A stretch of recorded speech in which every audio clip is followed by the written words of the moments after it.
મારું નામ પિયુષ, મારું ગામ બગસરા, અમરેલી ડિસ્ટ્રિક્ટમાંથી. મારો અભ્યાસ બગસરા 11-12 રાજકોટ. ત્યાર પછી મેં ગ્રેજ્યુએશન કર્યું અને ત્યારે 2000ની અંદર પીટીસીનો બહુ ક્રેઝ હતો. તો પર્સન્ટેજ સારા હતા તો પીટીસીમાં એડમિશન લીધું. એમાં પણ પર્સન્ટેજ સારા આવ્યા એટલે બગસરાની બાજુમાં ધારી પાસે દલખાણીયા ગામ છે, ત્યાં મને સરકારી નોકરી મળી. 2 વર્ષ નોકરી કરી, પણ આખો પરિવાર છે મારા ફેમિલી એ બધા બિઝનેસમાં હતા. એટલે એમ સપનું હતું કે આપણે એકવાર બિઝનેસ કરવો છે, પણ અમારો મગફળીનો વેપાર હતો, પણ એમાં નહીં કંઈક નવું કરવું છે. એટલે 2 વર્ષ નોકરી કરી અને એ સાથે સાથે કંઈક શું કરી શકાય એવું બધું સર્ચ ચાલતું હતું. એમાંથી અમને એક પ્રોડક્ટ મળી કે ભાઈ કમ્પાઉન્ડ વોલ. વર્ષો પહેલાં જોયું હોય તો દિવાલ છે એ બ્રિક, પથ્થર કે બ્લોકની બનતી હોય, એની જગ્યાએ આખી પ્રીકાસ્ટ વોલ કે આખી કંપની ઉપર જ બને અને આખી તમારી જગ્યા ઉપર આવીને ખાલી ઇન્સ્ટોલેશન થઈ જાય એવી પ્રોડક્ટનો અમને કોન્ટેક્ટ મળ્યો. મારા એક બનેવી છે એમની સાથેથી, અને અમે સુરતમાં પહેલો પ્લાન સ્ટાર્ટ કર્યો. સુરતમાં પ્રોડક્ટ નવી ચાલુ કરી તો કોઈને કહીએ કે દિવાલ બનાવી છે અને 2 ઇંચ ખાલી જાડી, તો લોકોને મગજમાં બેસે નહીં, કેમ કે પહેલેથી 1 કે 2 ફૂટની જાડી દિવાલ જોઈ હોય એટલે આ દિવાલ કોઈને મગજમાં નહીં બેસે. પણ 2-3 વર્ષની અંદર અમારા 50 સેમ્પલ લાગી ગયા એટલે લોકોને કોન્સેપ્ટ બેસવા માંડ્યો કે આ તો સસ્તી છે, સારી છે અને ખૂબ ફાસ્ટ કામ થઈ જાય છે, અને અમારા બિઝનેસની એક શરૂઆત થઈ. ત્યાર પછી ધીરે ધીરે અમે સુરતની બહાર કામ કરતા, કેમ કે આઈ થિંક ત્યારે અમારો એક જ પ્લાન્ટ હતો દક્ષિણ ગુજરાતમાં, એક રાજકોટ હતો અને એક આણંદમાં હતા. અહીંથી અમે ઔરંગાબાદ બહુ કામ કરતા, ત્યાં 5-6 કામ કર્યા તો ત્યાંથી કોન્ટેક્ટ થયા કે અહીંયા અમે એક પ્લાન નાખીએ, ત્યાં પ્લાન નાખ્યો. પછી નાસિક કામ કરતા, નાસિક કર્યો, બોમ્બે કર્યો, વડોદરા કર્યો, અમદાવાદ કર્યો. આ રીતે અમે એક જ પ્રોડક્ટ ઉપર ફોકસ કર્યું અને અમે કમ્પાઉન્ડ બનાવવાનું ચાલુ કર્યું. ત્યાર પછી 2010-11માં અમે સાઉથમાં ફરવા ગયા. ક્યારેય હું પૂનાથી આગળ ગયો નહોતો, તો અમે આખા ફેમિલી સાથે બસ લઈને ફરવા ગયા. તો ખબર પડી કે ભારત તો બહુ મોટું છે અને આપણી પ્રોડક્ટ ગુજરાત સિવાય તો કંઈ છે જ નહીં.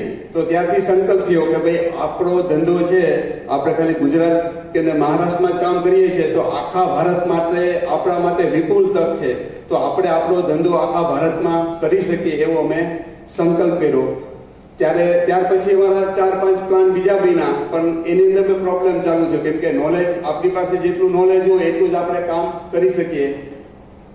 પછી નોલેજ નહોતું તો પછી વેચાતું નોલેજ લીધું, મીન્સ કે કોઈ સારા કન્સલ્ટન્ટની મદદ લીધી કે મારી પાસે આ પ્રોડક્ટ છે અને મારે આ બિઝનેસ આ લેવલે લઈ જવો છે. તો અમે આખું 1 વર્ષની અંદર આખું બિઝનેસ મોડેલ તૈયાર કર્યું કે ભાઈ આ જ પ્રોડક્ટ મારે આખા ભારત લેવલે બિઝનેસ કરવો છે તો કઈ રીતે કરી શકાય, કેમ કે નોલેજ હોય નહીં તો નોલેજ આપણે આ રીતે બીજાની હેલ્પથી અમે આખું મોડેલ તૈયાર કર્યું. અને કમ્પાઉન્ડ વોલની અંદર જ આજે અમારા ભારતમાં 75થી વધારે પ્લાન્ટ 18 સ્ટેટની અંદર છે. લાસ્ટ યર અમે 1450 કિલોમીટર દિવાલ ઇન્ડિયામાં બનાવી, એટલે તમે સમજી શકો અહીંયાથી પંજાબની બોર્ડર પાનીપત સુધી થાય, તો એના પર અમે એક્સપર્ટીઝ કરી. ત્યાર પછી 2021ની અંદર કોવિડની અંદર અમે R&D કરતા હતા. અમે કાનજીભાઈ અમે 3 ભાઈઓ છીએ અને બધા સાથે જ રહીએ છીએ, એક જ બિઝનેસમેન છે. પહેલેથી અમને ફરવાનો બહુ શોખ, એટલે અમે લગભગ દેશ વિદેશમાં, અને જયંતિભાઈ તમારા પાડોશી એટલે ખાસી, પણ સતત ફરી નવું નોલેજ રહેતા કે ભાઈ આપણી પ્રોડક્ટ છે કે એક બેન્ચમાર્ક બની ગઈ કમ્પાઉન્ડ વોલની ઇન્ડિયા લેવલે, તો આપણે નવું શું કરી શકીએ, તો અમે R&D કર્યું. ત્યાર પછી તમે જે વિડીયો જો એવી આખી મેં હેવી ડ્યુટી પ્રોડક્ટ બનાવી, એટલે કે નોર્મલ જે બિલ્ડિંગ બનતા હોય ને એ ખાલી M25-30 ગ્રેડ કે 40 સુધી બનતા હોય. તાપીનો બ્રિજ છે ને એ 40 ગ્રેડનો બનતો હોય. અમે 50થી લઈને 80 સુધીનું કોન્ક્રીટ બનાવ્યું જેની લાઈફ 100-150 વર્ષ હોય. તો એવી આ બધી પ્રોડક્ટ ડેવલપ કરી અને એની અંદર અત્યારે ઘણી નવી પ્રોડક્ટ બનાવીએ છીએ. ખાસ કરીને બુલેટ ટ્રેન પ્રોજેક્ટમાં અમે બહુ બધું સપ્લાય કર્યું. ત્યાર પછી મેટ્રો, ત્યાર પછી રેલવે લાઇન જે બની છે એની અંદર.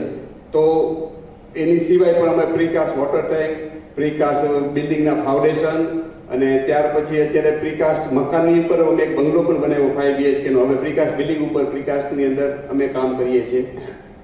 એક વાત મારે એ કરવાની હતી ખાસ કે બિઝનેસ જ્યારે આપણે કરતા ને, હું 2014માં એક મેન્ટર મળ્યા હતા મને, અને એને એક મને વાત કરી કે જ્યારે ભારતની અંદર આવતા વર્ષોમાં 10-15 વર્ષમાં 3 ફેરફારો મોટા થવાના છે. એટલે જસ્ટ આવી જે એક ટોકિંગ ચાલતું હતું એમાંથી મને માહિતી મળી જે મને મારા બહુ ઇમ્પોર્ટન્ટ લાગ્યું હતું અને એનાથી મને આમાં બહુ પરિવર્તન આવ્યું એટલે ખાસ હું શેર કરું છું કે 3 ફેરફાર ભારતમાં થવા જઈ રહ્યા છે. પહેલું છે ગ્લોબલાઇઝેશન, કે ભારતના બધા ગામડા ખાલી થશે અને જે કોઈ શહેર છે એ મોટા થશે. સુરત, અમદાવાદ, રાજકોટ, બોમ્બે, દિલ્હી, કલકત્તા, કોઈ બી. અને આજે એ જોઈ રહ્યા છો કે બધા સિટી મોટા થાય છે, ગામ છે એ બધા ખાલી થાય છે. આપણે સૌરાષ્ટ્ર ખાલી તેમ બધા સિટીનો બધા ગામનો આ પ્રોબ્લેમ છે. બીજું છે ડિજિટલાઇઝેશન, એટલે કે ડિજિટલ એટલે બધું પૈસાની જરૂર પડશે નહીં, માત્ર ને માત્ર મોબાઈલ ઉપર ઇલેક્ટ્રિક મનીથી બધું કામ થશે. તો આજે બધું ડિજિટલાઇઝેશન થઈ ગયું. અને સૌથી ત્રીજી ઇમ્પોર્ટન્ટ કે આખું બિઝનેસ એની ભવિષ્યમાં કોર્પોરેટ પાસે જશે. એટલે આપણને ત્યારે નવીન લાગતું કે એવું કોર્પોરેટ પાસે કઈ રીતે જઈ શકે એમ. તો આજે 10-12 વર્ષ છે એ વાતને તો આપણે જોઈ રહ્યા છીએ કે કરિયાણાની દુકાન બંધ થવા લાગી, રાઈટ. શાકભાજી છે એ પણ મોલમાં મળવા મળ્યું છે. તો આજે બ્રાન્ડ છે ને એ લોકોને એમાં યંગસ્ટર છે ને બધાને સાહેબ બ્રાન્ડ મગજમાં ઘૂસી ગઈ છે. મારે આ બ્રાન્ડનું જોઈએ, આ બ્રાન્ડનું જોઈએ. આપણે કેક લેવી છે તો લોકલ બનાવતા હશું એ પછી લેશું. મોન્જીનીસ છે, અતુલ છે કે બ્રાન્ડ. એટલે આજે બિઝનેસનું મોડેલ આખું એવું થઈ ગયું બ્રાન્ડિંગ. મારી સુરતમાં બ્રાન્ચ હોય, વડોદરામાં હોય કે ઓલ ઓવર ઇન્ડિયા લેવલે બ્રાન્ડિંગ હશે એનું વધારે ચાલશે. તો આજે એક પ્રોડક્ટ છે એ બ્રાન્ડ ઉપર જતી જાય છે. તમે જો આજે એક પણ પ્રોડક્ટ એવી નથી જેની બ્રાન્ડ ન હોય. તો ત્યાંથી અમને એવો ક્લિયર આવ્યો કે આપણે એક લેવલે જવું છે તો આપણી બ્રાન્ડ મેક્સિમમ જોશે. અને ત્યારે આ વિચાર આવ્યો અને એના હિસાબે એટલું બધું અમે એક્સપાન્શન કર્યું. તો બિઝનેસ કરતા જે તક હતી ને એ તક મળી એના હિસાબેથી તો અમે નવો એક્સપાન્શન કરીને પ્લાન કરીને અને સીધો અમે ગ્રોથ ચાલુ કર્યો છે. અને ખાસ કે જે એક બીજી જસ્ટ ડિસ્કસ કરવાની છે કે ભાઈ જે કોઈ બિઝનેસ કરે છે તો ગુજરાતમાં એવું છે કે ઘરે ઘરે બધા બિઝનેસમેન છે. આપણે કણબી ને બધા એટલે કણ એનો થાય મન જોઈએ એટલે ઘરે ઘરે બધા બિઝનેસમેન છે. એટલે એક શહેરમાં એક કરતા જાજા બિઝનેસમેન થાય એટલે સામાન્ય રીતે કોમ્પિટિશન આવે. તો અમે બિઝનેસ આજે જેટલો ગુજરાતમાં તો બહુ અમારો ઓછો બિઝનેસ છે પણ અમારો આઉટ ઓફ ગુજરાત જ વધારે છે. કેમ કે બહારની જે પ્રજા છે ને એને બિઝનેસમાં બહુ ખ્યાલ નથી. એ બધાને એક મકાન હોય અને નોકરી હોય એટલે એની જીવનની સુખી માને છે. અને આપણે બિઝનેસમેન આપણે બધાને બિઝનેસ કરવો છે.